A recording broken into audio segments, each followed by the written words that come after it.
write ratios as fractions. So when you have ratios, this is write the ratio in fractional notation in lowest terms. So ratios are always going to be written in fraction form. You will always have to reduce, even if they don't tell you to. So the way it works is the first term is going to be your numerator. The second term is going to be your denominator. And typically the ratio is going to say something to something else. So in this case, it would be 4 to 15. As a fraction, it would be 4 divided by 15. And that cannot be simplified, so that's your answer. If you have a word problem, we have the same thing, we just have to read a lot more. A disk has a diameter of 36 centimeters, while a mini disk has a diameter of 30 centimeters. So those are your two different things. Ratios compare two different things. Write the ratio of the mini disk to the disk diameter.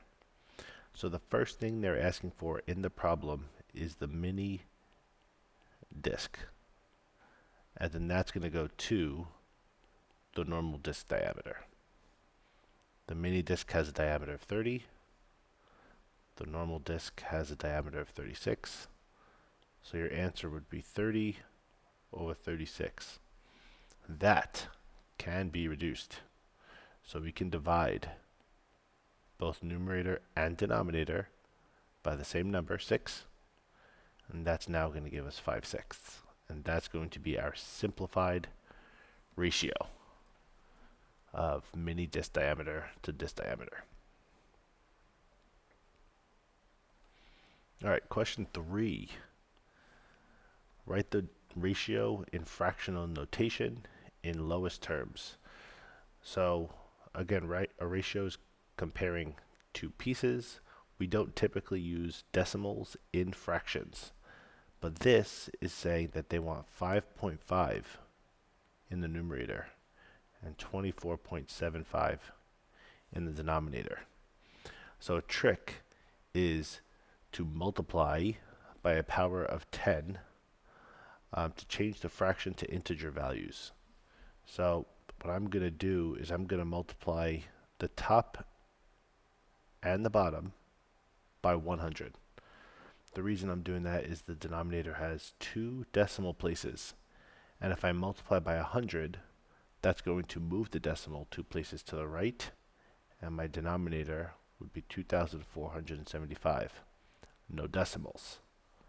If I do the same thing in the numerator, because I need to multiply by the same number on top and bottom, this decimal point moves 2 places. So you're going to have 550, because you got to fill that extra spot in there. So from here, we have to try to figure out how to reduce this. I see that both of these numbers end in a multiple of 25, so I'm going to divide them both by 25.